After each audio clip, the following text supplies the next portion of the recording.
Well, after the faceless ones, the Doctor and Jamie are still stuck at the airport, looking to get the TARDIS back. And, well, Polly and Ben just suddenly left. So anyway, turns out, oh boy, there's another sinister plot afoot. Oh, but don't worry, there's still time travel in this one, just not with the TARDIS. The Doctor and Jamie end up being whisked back to 1866. Where they get a new companion. They almost had one in the Faceless ones, but I think, yeah, if I recall, the actress didn't want to do a full series or whatever. Anyway, so they go to this place in 1866, and that's where Victoria eventually joins the Doctor and Jamie because, well, after what happens here, what else was she going to do? So ultimately, it's a Dalek story. The clue that gave it away was evil of the Daleks in the title, so you knew that would be. And apparently, the idea was this would be the last Dalek story. Yeah. Well, anyway, so, yeah, time travel shenanigans are afoot. And the Doctor and Jamie got to get into this. So they investigate this mysterious somebody who seems to have gotten a hold of the TARDIS. But this leads them to this antique shop. And, oh boy, there's all these antiques that look brand new. That's because they pretty much are, as they have traveled through time. Well, he's got a time machine in the back room. Jamie and the Doctor end up getting gassed and trapped in there and zapped. Again, back to 1866. Well, there's this whole thing going on. The guy, his daughter, Victoria, is being held hostage by the Daleks, so they're forcing him to do all this shenanigans. His partner is this crazy guy. And now, granted, this is the animated version. I've seen photos from the original show and whatnot, and it's pretty spot on as far as the look of the guy, and he's just nuts, and wanted to make a time machine. This brings them to the attention of the Daleks, what have you, so they decide to use them as their pawns and all of this. So ultimately, the Daleks are interested in the human factor. And once they get a hold of the Doctor, they expect him to isolate this so that they can use it to finally defeat the humans that that they have suffered defeat from in past episodes and whatnot. And so the Doctor, hey, he seems to go along with this. What the hey? Well, he develops 3 Daleks who have the human factor, and oh my goodness, they're just adorable. So he's done that, and this becomes a part of his schemes as well. Once they have the human factor, that's going to really disrupt their whole psyche of the Dalek race and everything, and run counter to their desires for absolute power over the universe by just wiping everybody else out. So, well, the Supreme, or the Emperor Dalek, I guess they haven't called him Supreme Dalek, whatever. Turns out he had a trick up his sleeve, or his, toilet plunger thing.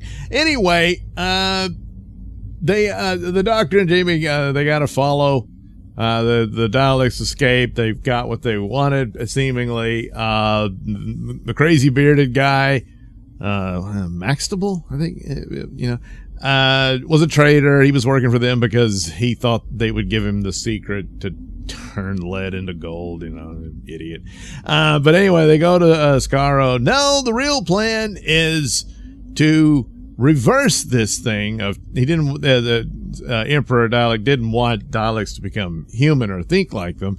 He wanted to be able to implant the Dalek factor onto human beings, and he's able to do this. So they do it to stupid Maxtable, So, he wants the Doctor to make this happen to all of humanity, and with the TARDIS, he could travel throughout human history and change all these different humans into Daleks.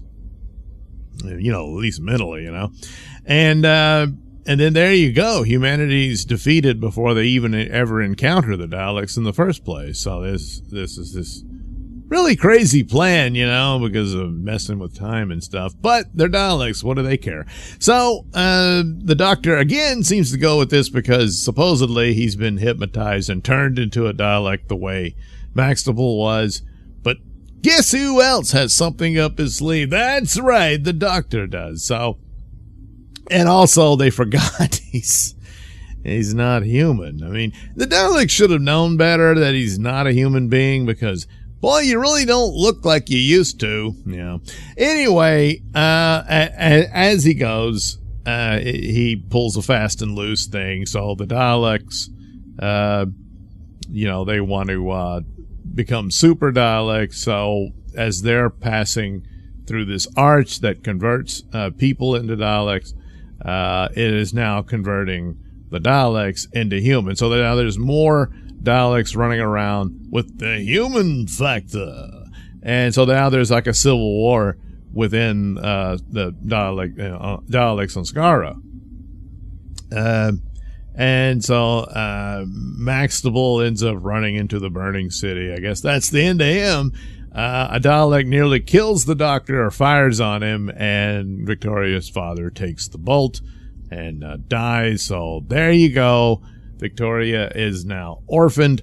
Oh, what to do? Well, we found the TARDIS. You can ride around with us.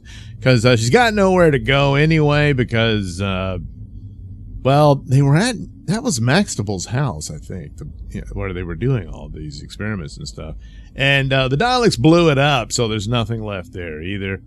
So, yeah. So her only real option was to, hang out with the Doctor and Jamie, I mean, what was she going to do? Stay on Skaro? Can't even hang out at the Dalek City. It's all in ruins. Of course, since this was supposed to be the setup for, look, we're done. The Daleks had a good run, and this will be the final story. And hey, we'll move on. But they left it where, there's still a light within the Emperor and all that. So they're always getting destroyed and all this sort of thing. But, you got to keep them around. I mean, really, Doctor Who took off with the Daleks being introduced, and that was a big win for them.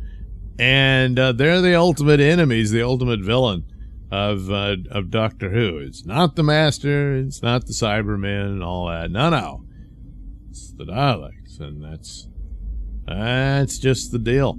So there's also the problem they didn't have full control of the Daleks. Terry Nation withheld, the rights of that. And so, wanting to separate them or what have you.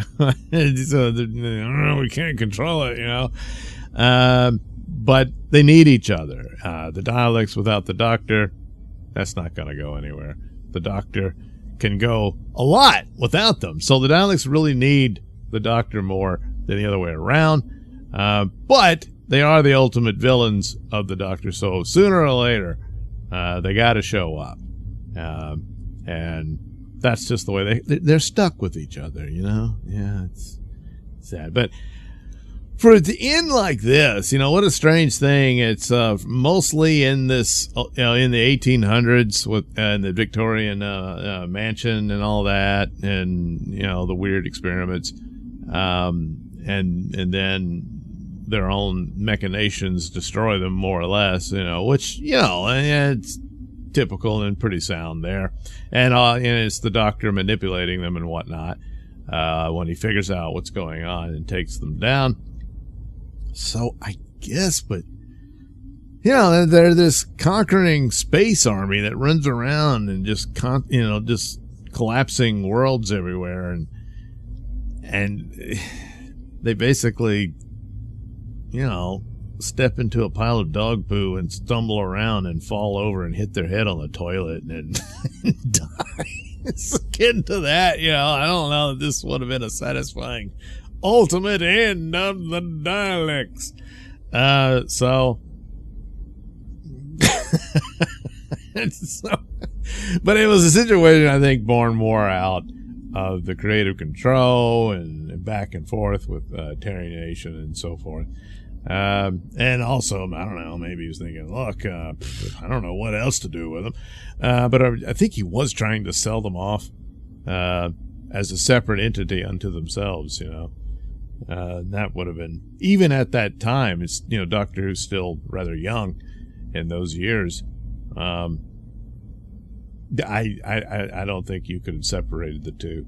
So, more the Daleks on their own, I don't think would have worked.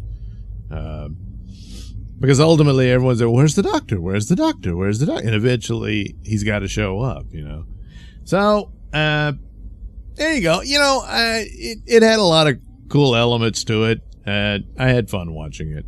And you meet Victoria. So there you go.